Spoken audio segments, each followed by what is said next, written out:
So this panel is going to be in English. We have two amazing guests at this panel, two entrepreneurs I admire very much.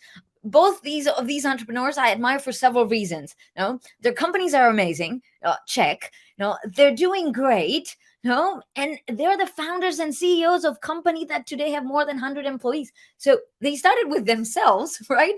And now they're leading their companies and continue to grow. I'm so happy to welcome Manuela Rivas, co-founder and CEO of People Saude, and Mariana Castillo, co-founder and co-CEO of Ben and Frank. Welcome, Manuela and Mariana. Thank you. It's a pleasure to be here. And I'm sorry that this needs to be in English. It's because of me. I don't speak a very good Spanish. Um, don't worry, we can do some portuñol in between if that's okay. Welcome, Manuela, and welcome, Mariana. Thank you so much for the invitation. Yeah, so I mean, I've heard of you from your investors, which is definitely something good, right? But I've also known of your companies, which is also excellent because that means you're doing some great branding there. But when I started reading about your profiles, I was just very excited to know about your journey. And today we're going to share with the audience a little bit more about your journey and how you were able to build your companies. So, very briefly, Manuela Mitchell is the CEO and co-founder of People Saude. Prior to starting People, she worked 7 years in private equity, covering the healthcare sector in Brazil. And Manuela graduated from University of Sao Paulo and holds a specialization in entrepreneurship from Stanford Graduate School. So we're speaking with someone really smart here.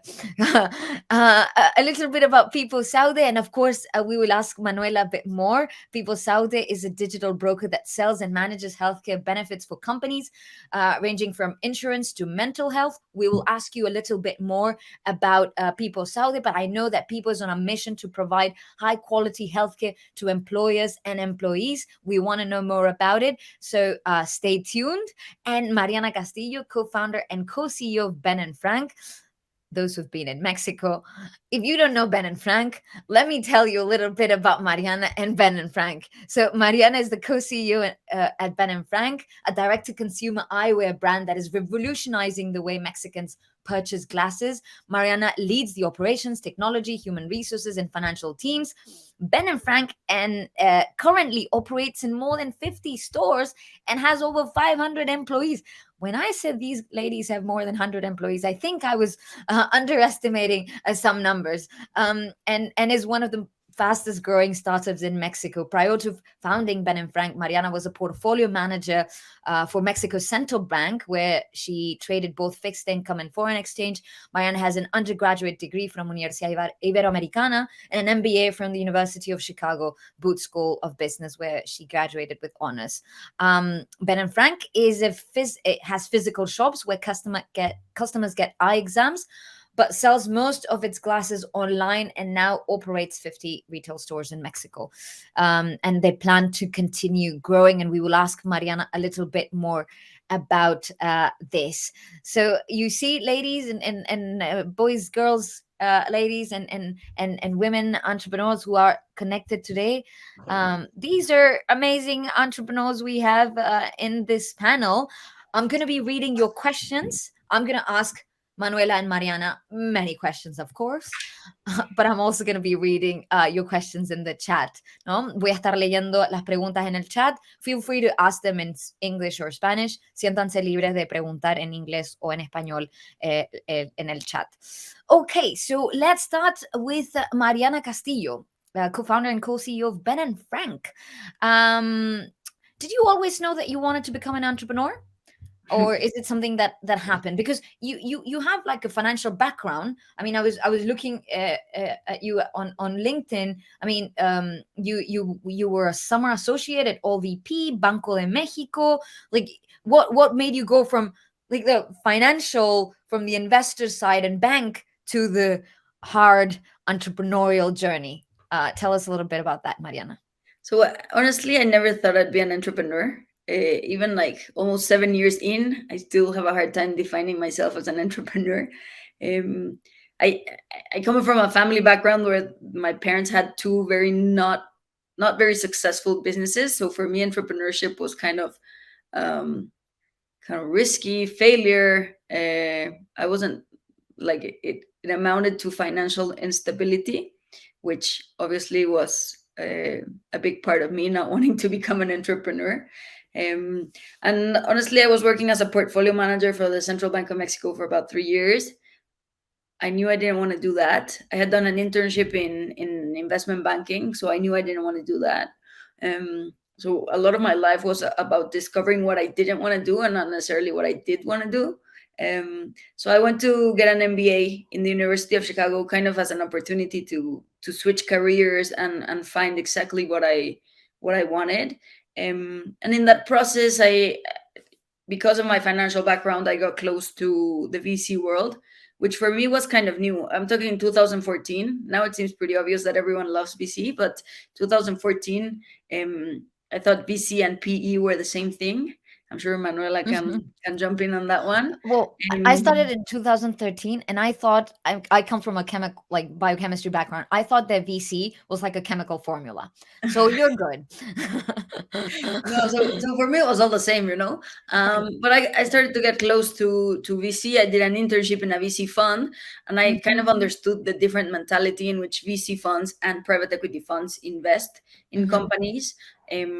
And I was just a lot more excited about VC because it's earlier stage. You're much more focused on picking the right entrepreneur, giving them the right tools, etc.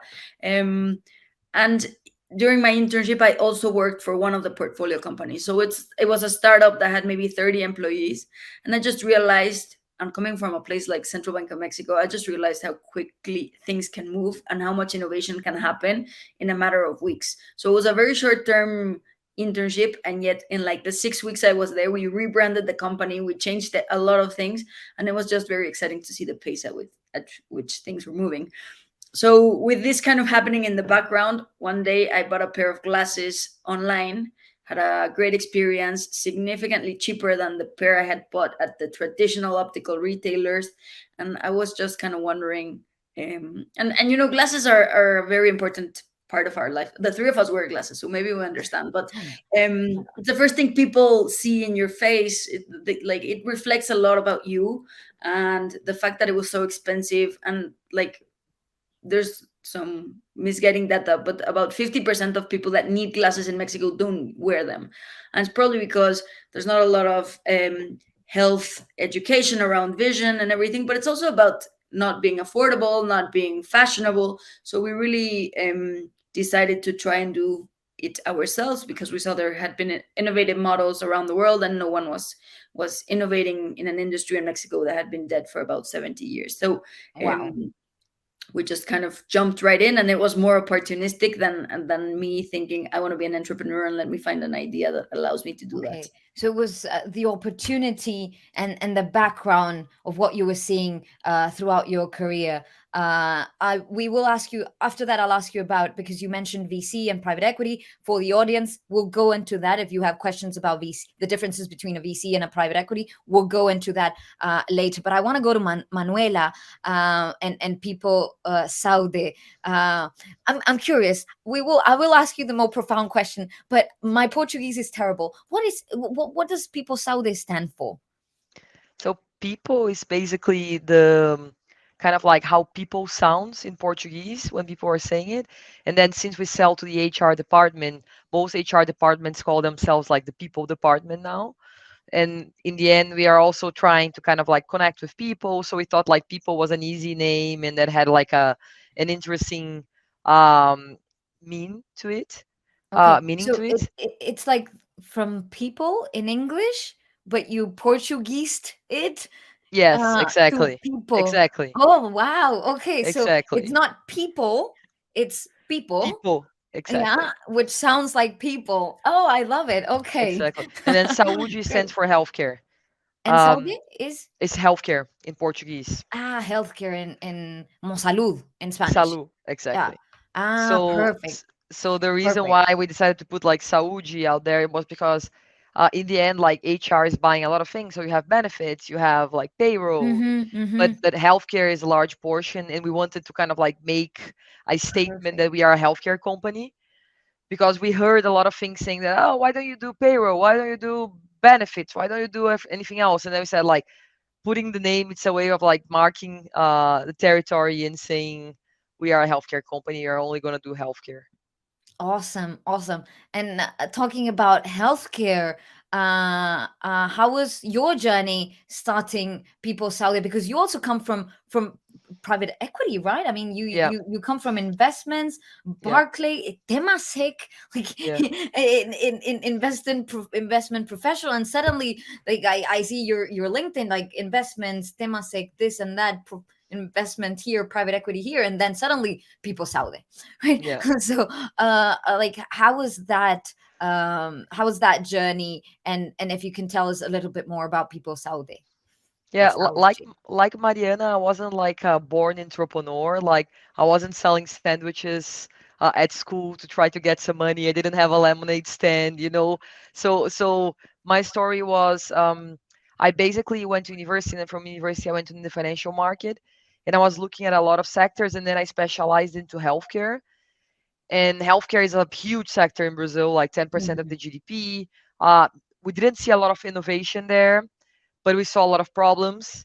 And then at a certain point, I started looking at a company in order to invest in that company as an investor.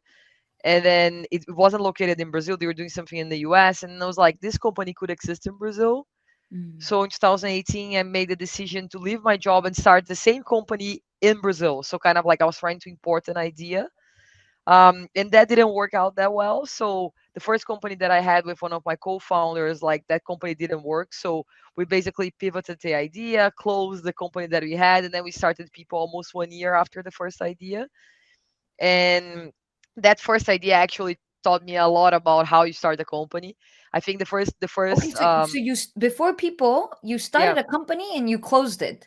yeah, it's called So sales in Portuguese. Yeah, what was its name? sales. Sales. Okay, Yeah, so here's a teachable moment, right? I mean, yeah, Manuela closed her company. She yeah, realized that there's what? No product market fit. So yeah, a failure. The next question is about product market fit. It's like, this is not working. You closed yeah. it and you opened you started another company. Exactly, exactly. Both companies were in the healthcare space, so it really kind of like helped me, um, since they were in the same space. Like the first one taught me a lot about what would work and what would not work in the healthcare space in Brazil. So the second one was, I think, the result of a lot of learnings. And then we opened People Saúde. We had a new partner, so Vinicius, one of the third co-founder of People, also joined. um and basically that's how I started it. Like my parents were entrepreneurs. Like both my parents studied literature. So for me, like That's I different. Yeah. yeah, I really like to kind of like say that, because I think sometimes people just think there is one profile of someone that starts a company, kind of like Right. you have to be a risk taker, you sell sandwiches when you are a kid, you have a lemonade stand. And I think like that kind of like limits the amount of people that can really start a company. And I think there are Yeah. several people that start a company in the end of the Absolutely. day. And Yeah. something interesting here, though you both of you come from the financial background. I mean, Stanford, Chicago, MBA here, like smart. I mean, these Mariana and Manuela are like part of the smartest 1% of Latin America and the world, probably. So here you have these really smart experts in finance. I would assume that you like it really helped you having that background with fundraising, with operations, and cash flow management and everything. But there's a lot of other things that you had to learn about product, about technology, etc., human resources, etc., hiring, firing, whatever that entails, which allows other entrepreneurs who might not necessarily you know be finance experts, but they can be product experts or other areas that they can also learn, because you had to learn a bit about all the things because you are the founders and CEOs of your companies. What were like if I don't know, Mariana, what were the things that were the hardest thing you had to learn like during your journey? So I think the toughest one and the one I still struggle with is about leadership. So before starting Ben and Frank, I had never managed anyone. I hardly managed myself. So then from one day to another, you start having people report to you, and they expect kind of you want to empower them, but at the end of the day, they want you to give them the vision and the objectives and everything. Right. Um, and then as you grow and as the journey progresses, you hire people that are smarter than you. Mm-hmm. You hire people that are going to challenge you constantly, and it's a constant race of trying to improve yourself to be a better leader for them. So I think that is probably the most challenging. And I would even say, Kamal, that even if with my background in finance, I think my background in finance was pretty useless. um, I mean, it gave me structure as a way to think and being analytical. But once you start running a company, like, you need to be hands on, you need to be smart, you need to kind Right. of be resourceful in the way you solve things rather than actually being useful to trade bonds, which was something that I used to do. Right. Right. Right. And I think the MBA was the only one of the classes that is probably the most important during my MBA was about leadership, and it was about Mm. becoming self-aware and being kind of a vulnerable leader to kind of become someone that inspires trust. So I think that is probably the biggest challenge and the most important skill an entrepreneur can have. Yeah. It doesn't mean everyone Absolutely. on your team has to have it, but it definitely means that everyone has to work towards being better leaders, better communicators, etc. I love it. I love it. So Mariana, co-founder and co-CEO of Ben and Frank, she's inspiring us, and all the audience here with leadership. I mean, so important, that vulnerability you mentioned, and the leadership skills that you mentioned. Manuela, what about you? What was the hardest thing that you had to learn? Definitely leading people and dealing with people as well. I agree 100%. Absolutely. Um, because when you work in the financial market, like you usually have a small team Mm. in a group that's very alike, very similar. So like most people had the same kind of like education, they like the same Mm-hmm. things, even their personal lives sometimes like they have really like similarities. When Mm-hmm. you start growing and scaling a company, the thing that you need is not similar people but different people. And then you have different people with different backgrounds, people that are better than you in technical ability. So you kind of like you Right. have to let go as well. Um, of your ego, of like you're not the smartest person in the room Right. anymore, and like dealing with people that come from like a lot of different backgrounds than you have. And then Right. the more people that you bring, the more complexity. So like people is not a linear complexity. It's not, oh, so having 100 people is 10 times more complex than having ten people. It's like having 100 people is probably like 50 times more complex than having 10 people. Right, So right. How many? definitely How many do you have today? How many work at People Saudi? Right, we have 190 employees. 190 employees. Wow, Yeah. wow. And Mariana, I was reading what, 500. Yeah, a lot of that is in retail and in our fulfillment Yeah, center. and then your team in Ben and Frank, It's about 150. 150. So these are two founders that have scaled their companies from just a few co-founders. How many co-founders, Mariana? Two, three, So four of us started. One of four. them was my husband, and we agreed that it was better not to put all the eggs in the same basket. Um, so there are three of us that remain operating the company. Okay, three co-founders, Manuela. Three as well. Okay, three co-founders. You guys are the CEOs and co-CEO in your case, Mariana. And now more than 100. Amazing. Amazing. So there's a question in the chat regarding sales, which gets me to the following question, which is reaching product market fit. Yeah. So and I want to relate that question to sales. No, there's a question that says ¿Cómo hacen el tema las ventas? No. So when did you say, when in your journey, like, we've reached product market fit? No, how was that sales process? How was that, you have the minimum viable product and you started selling it? Like, what are you selling? What is it? B2B SaaS? Or I mean, I know Mariana sells like glasses. But if Manuela, if you can share, like, what do you sell and how did you get to product market fit? Awesome. So we sell a software that is usually paid by HRs. Um, our company, kind of like our client, usually has from 100 to 2,000 employees. So what we consider to be kind of like a mid-sized company here in Mm-hmm. Brazil.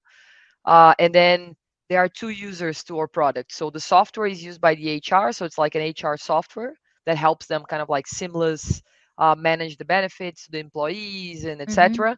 And then the users also get access to our healthcare navigation service. So the users are the employees.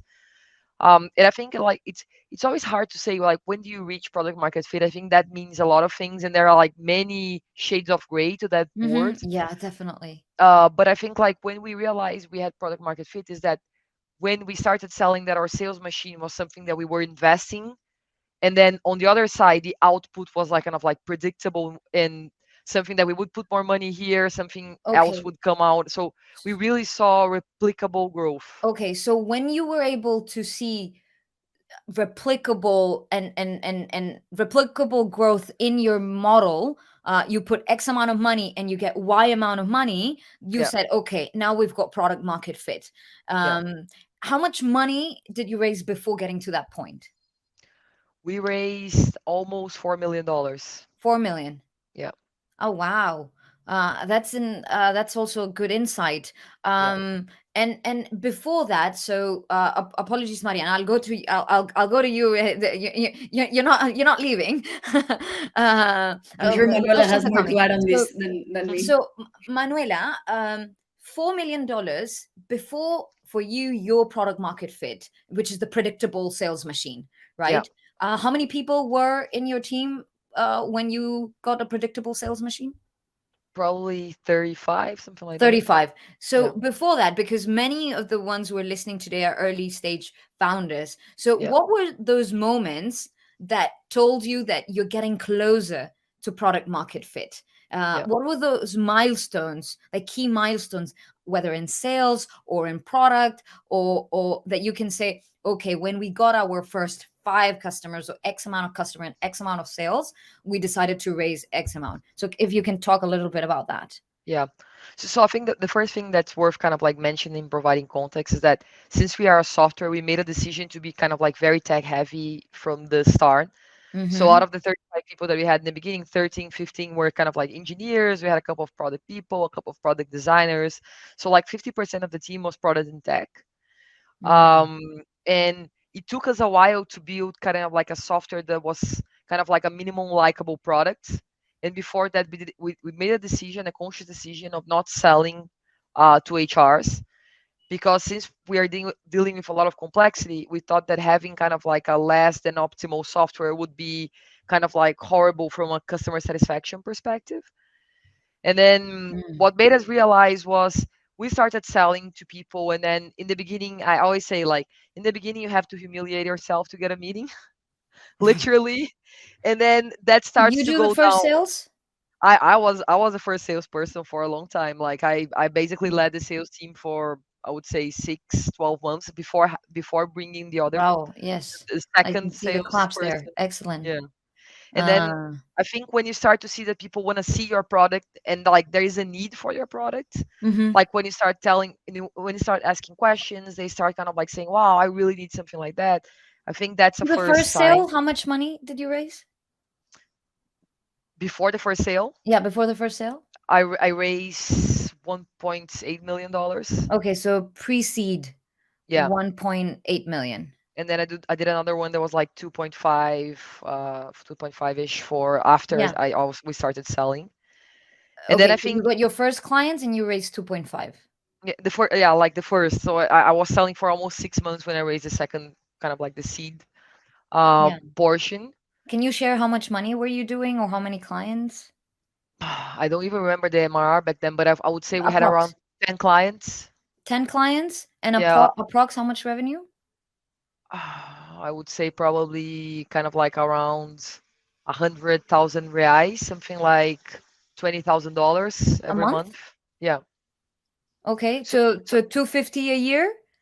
250 a year. Yeah, 250 a year before. To the audience, Manuela with 250,000 ARR raised total what? 3 million?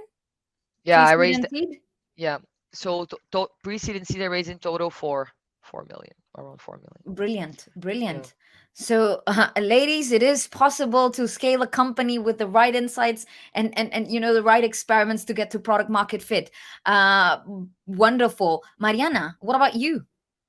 How did you? Yeah, what were your steps to get to product market fit? When did you say like, okay, we have something here? So I think our process was very different because when you're selling Mm, B2C, yes.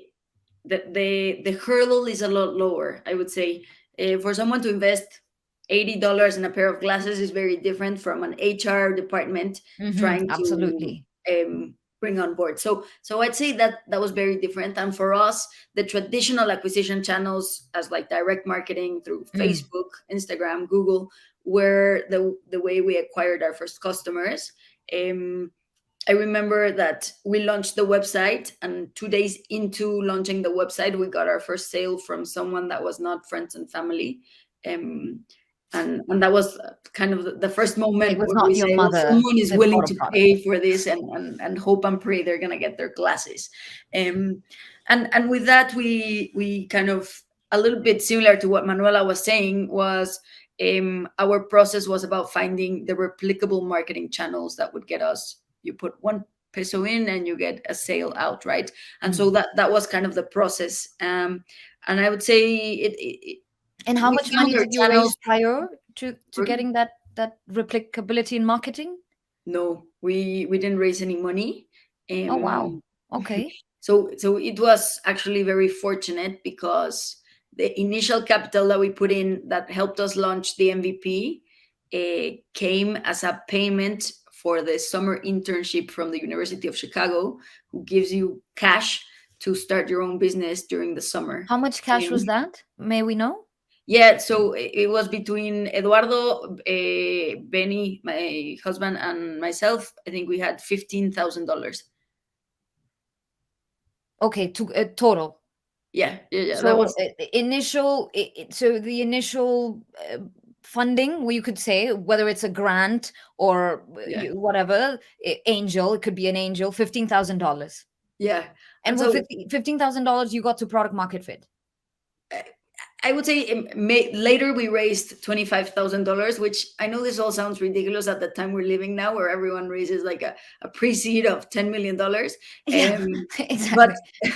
I think for us it was interesting because one, it was different times. So we're talking 2015.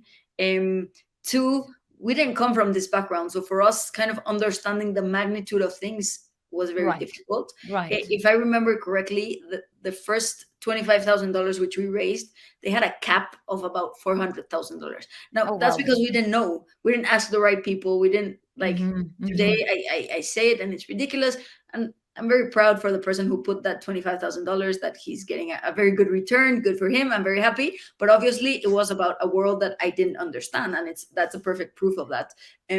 But with that $25,000, we kind of started producing our own designs, because the first launch was an MVP with very simple designs that were not our Mm-hmm. own. And I think the kind of aha moment for me was that basically we were doing our second year of our MBA, so we were still in Chicago. I came to Mexico for a weekend where we were doing a physical trunk show to kind of see if we could get more people to purchase and not just online, because glasses are a product Mm-hmm. that Mm-hmm. are kind of difficult to be sold online. And Right. during that weekend, it was 2 days, and we sold more in those 2 days than what we had sold in previous months. So basically, what we proved there was, we people are visiting our website, they want to buy, but they want some physical presence to kind of complement and make sure that we Right. exist. And that kind of just helped us really understand that Perfect. that was kind of Perfect. the model that we needed to.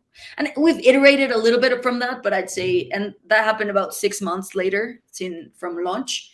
Yeah. And from that, So we very, very interesting. Here we have two different business models, two different industries, very different industries, right?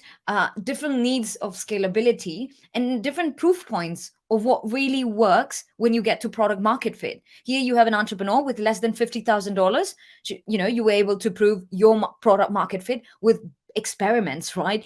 Testing online and then going physically and selling. And then you have Manuela, who is in a regulated industry that needed a tech product for HR that required 15 engineers, right? So she had to raise a pre-seed of 1 million and then a seed of 2 and something million, and to scale the business. So these are two different cases, different industry, equally very smart, and with the potential to scale the business. So that's fantastic. Thank you for sharing.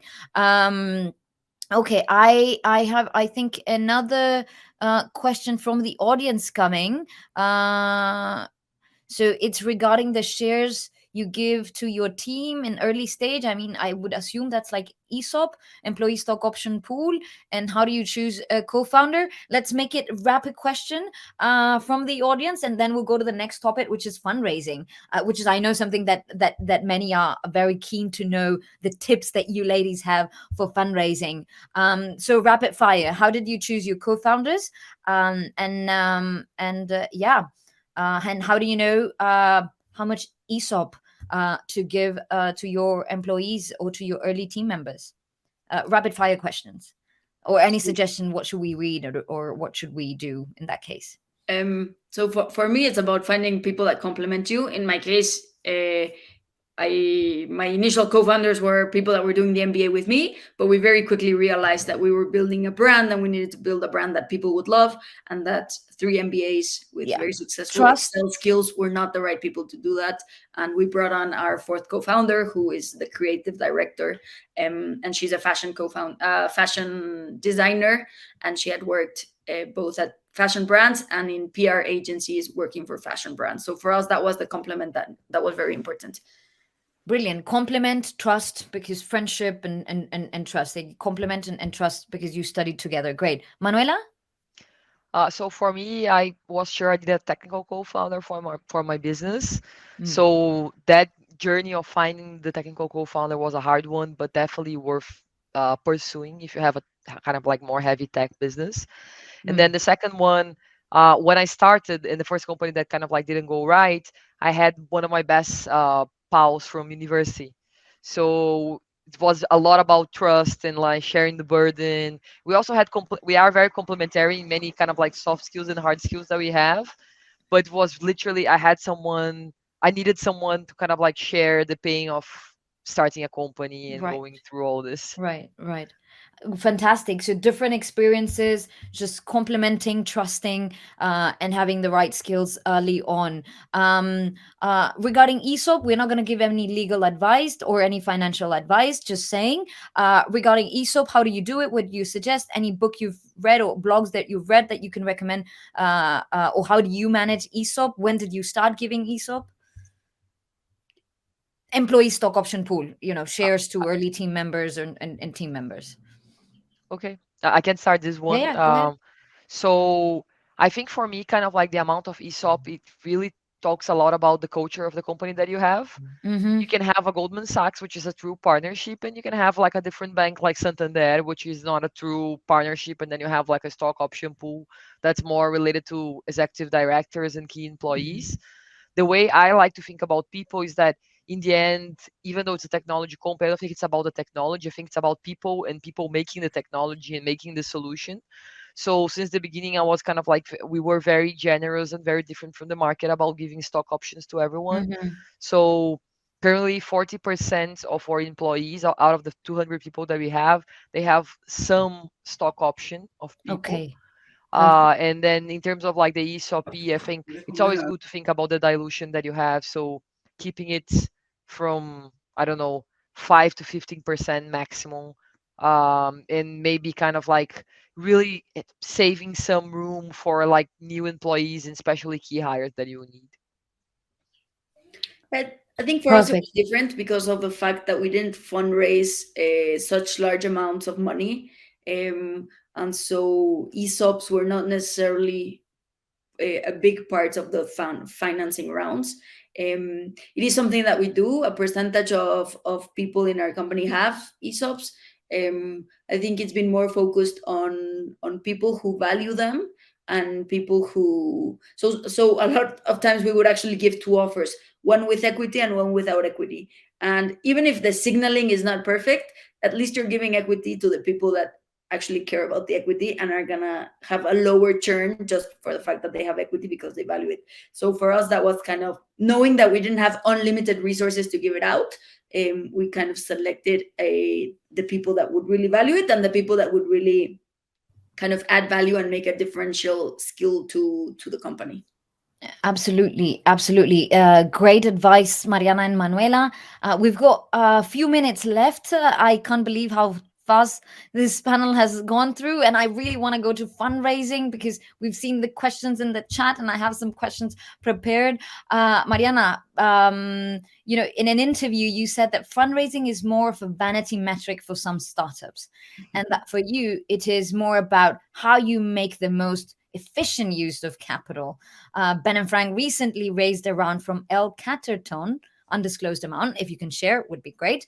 What have you learned along the fundraising process from Angel Seed, which you shared a little bit about? Those 40,000 or 25 and 15,000 to getting a round from a private equity fund. Like, what happened in between, and how did it go about?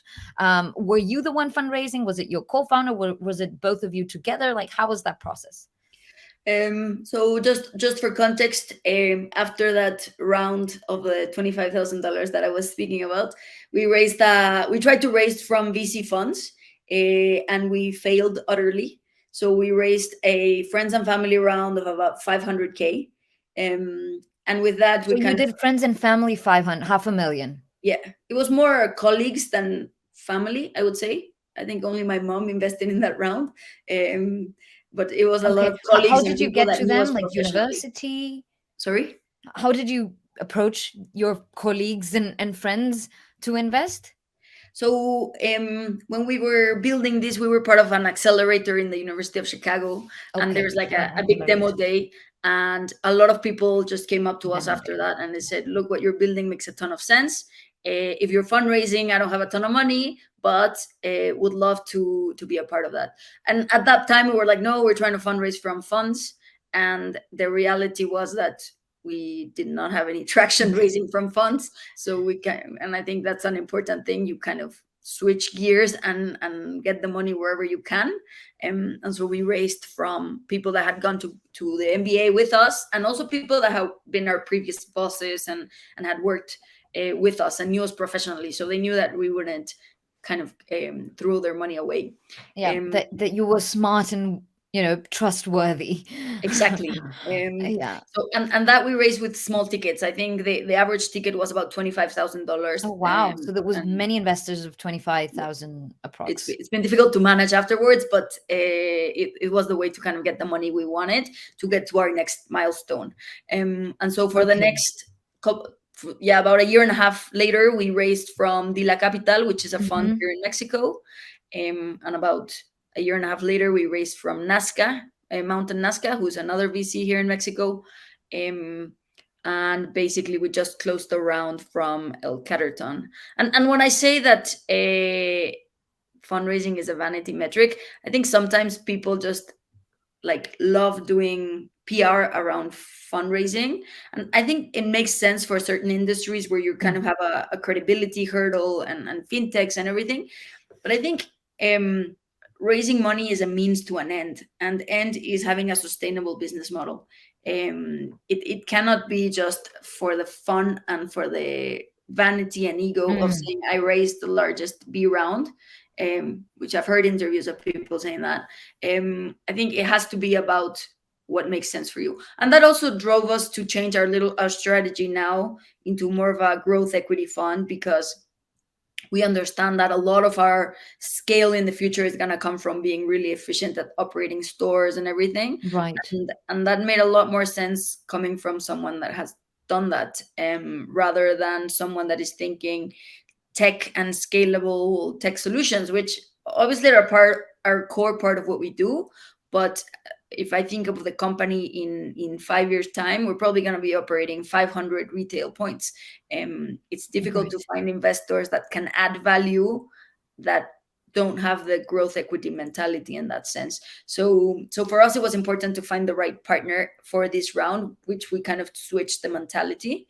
And obviously, we've been growing the company for about 7 years, so it's part of a natural transition into building a sustainable business model for me. Right. Very, very interesting here. You started, very seed with a little money, and then with friends and family and colleagues and bosses and, just any friend that had money in your network, right? 500,000.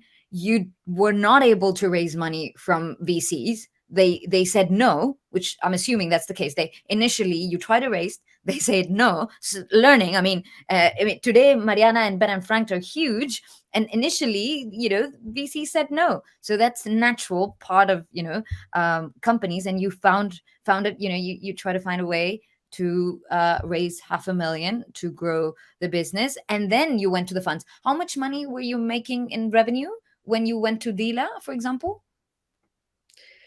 We're probably doing about $2 million in sales. $2 million. Okay, so you raised 500,000, you reached to 2 million in sales, and with those 2 million in sales, you knocked to the door to Dila. It's like, hey, remember you said no a couple of years ago, and now I have 2 million in sales. Invest, something like Yeah. that. Yeah. So one Okay. thing we did, and I think it's good advice, is we kept them in the loop. So we sent them quarterly reports. By the time we were So you fundraising, had an investor newsletter. yeah, everyone knew we were doing okay, and our traction was picking up. So it was a lot easier to raise at that time. Yeah. So raise money when you don't need it. You're doing 2 million in revenue. You were keeping investors in the loop. What, 1 year, 2 years? Yeah, for about a year and a half. A year and a half keeping investors in the loop. Yeah. And then you raised with Dila and then with Nazca. Brilliant.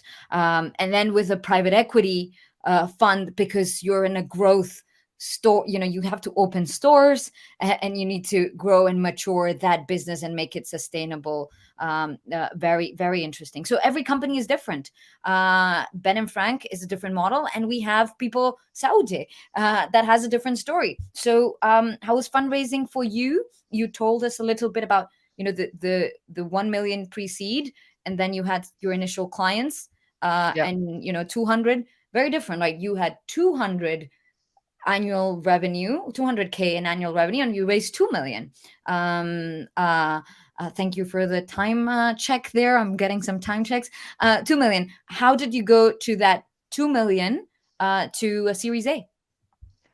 Yeah. So I think like You just raised 20 million in Series A, right? yeah. We did a $20 million Series A, Hey, tell us and about it. Like, how was the process? What did you learn? How many pitches did you do, and all that?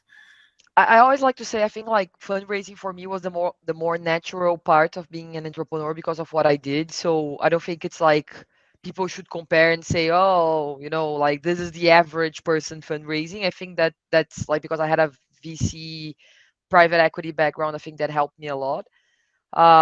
But for me, I think I share some of Mariana's kind of like learnings, keeping people in the loop. Don't reach out to investors only when you're fundraising. Kind of like keep a relationship, tell them about the updates and the news that you have. Choose people Did that you make also do sense. quarterly updates, or how did you send I updates? I never did kind of like written updates to external investors, but I always try to do quarterly calls. So I prefer kind of like sharing it on a call and Mm. and So discussing with building people. relationship in a call. Yeah, like that Mm. was my take on it, but not necessarily the right one. And I think kind of like understand your business, who are the best and who Mm. can help you the most, and keep those even closer. Mm. So for us, kind of like we had a round that was led initially by Monashis, then Kazakh came in. Mm. So Monashis is a Brazilian-based VC company, then Mhm. Kazakh, which is like Argentinian and but has a very pan-Latin presence. Mhm. And then we had Thrive lead our latest round, and then Thrive for us was really essential because they have a lot of like digital healthcare expertise, so it made a lot of sense. We kept them in the loop really early. We gave them updates, and they Mm. even kind of like made suggestions on how we should lead us some of the initiatives that we had. And I think that's kind of like the recipe for a successful fundraising. Brilliant. Question: how much revenue were you making, if you can share, Yep. before the Series A, like while you were raising your Series A?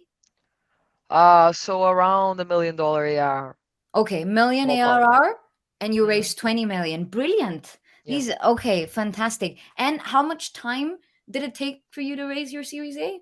Between, building the relationships, like Well, how much time did you build building the relationships? relationships, I would say from day zero, but Okay, I very think the important. Day process, zero, building relationships. And yes. then when was the point you said, okay, we need to raise a Series A? Let's talk to X amount of investors. I think the second learning is never raise when you need. We didn't need the money. We had Mm, capital because we raised a large seed, but mm, we saw use of proceeds for a larger amount of money. We had kind of like plans on mm, different fronts, and then we basically started talking to them in early this year, to a few investors, and then in April we kickstart like an official process with a few funds. Like we didn't talk to 100 funds. We had like 100. We had probably 10, 15 funds that we were interested in talking, and then in July we closed the round. So it took wow. us So like three April to months. July, Abril, Mayo, Junio, Julio. Yeah, 3 months. For 4 months. Okay, Yeah, brilliant. So you selected a group of funds. You did not do the route of 100 pitches. no, No, you selected a few funds. You had money in the bank. yeah, So you were not desperate. no. Important. You had money in the bank, and you targeted just a group of investors that you think that could add value. And then how many checks, how many term sheets did you get for lead investor? I don't remember exactly, but I would say around five, six. Wow. Okay. So you got five investors to send you a term sheet, like, I want to lead this round. Yeah. And you negotiated with the best, I assume. Yeah. So I think it's like it really I think every investor has a different take on what's best for their Mm. business. We decided to go for kind of like sector expertise, and in our case, like the US is more developed on digital healthcare than we are in Latin America. Mm-hmm, So we mm-hmm. thought there was a lot of things that we can learn, but I don't think like I think there is one investor that's right for every set of companies. So I think like Mariana, what she said, like when you are in a game about kind of like same store sales per square meter, like I don't think VC funds are probably the best guys for that. Mm, When you are in a game of like I need infinite capital to do instant delivery, or kind of like instant supermarket, 10 mm-hmm, minutes it's in your house, I don't think a growth equity fund is the best for that. Probably mm. very large fund with a lot of funds for that. So I think it really depends, and I think one of the good things about a fundraiser in general is understanding what's your strong suit Mm, as a business, and understanding who is your audience, mm. because like a lot of funds might not be interested in what you are doing. A lot of funds might be interested, and then if you kind of like talk to everyone, you waste a lot of time Right, kind of like right. pursuing the wrong and funds for your and business. the time of an entrepreneur is the most valuable asset that you can have. We have here two brilliant CEOs, and co-founders. In one sentence, we're closing here. In one sentence, Mariana, what does success mean to you? That's A a million tough dollar question. one. um, so I would say for me, success is finding a way to have impact and both in a community and in your employees, and building something that can be long lasting. Yeah, impact and community. Love it. Manuela, what does success mean to you? I think for me, it's kind of like creating a solution or a product that leaves an impact in the market, and leaves an impact on the people that have used the product, and the people that have Hmm. help you build the product. So your employees, Hmm. I think that's success for me. Amazing. I have here two brilliant co-founders that are having an impact in the lives of many, many employees, community members, users, clients. They've raised capital, they've built their business, they are growing their business, they're scalable, they're impactful, and they're great leaders. How, if we want to connect with you, how shall we do it? Should we connect on LinkedIn? Are you open to helping other female entrepreneurs? Email, LinkedIn, social media, uh, how uh, how to connect with you? So I prefer Twitter, Twitter, okay. because on LinkedIn People, everyone is selling stuff, and so now I have thousands of connection requests that I yeah, can't okay. So if accept. you, if other female entrepreneurs want to connect with Mariana, search for Mariana Castillo, co-founder and co-CEO of Ben and Frank on Twitter. Yeah. What about Manuela? I would say probably LinkedIn is the easiest place to find me. I'm also a big fan of Twitter, but I don't interact on Twitter. I just follow people, so it's Okay, almost my so news feed. Manuela on LinkedIn. Ladies, you are very inspiring. We've learned so much from you today. Definitely role models that we have here for all Latina founders. It is possible to grow business from Latin America to the world. It is possible to be ambitious and be great leaders with an impact. Thank you so much, Mariana. Thank you so much, Manuela. Muchísimas gracias, Mariana. Muchísimas gracias, Manuela.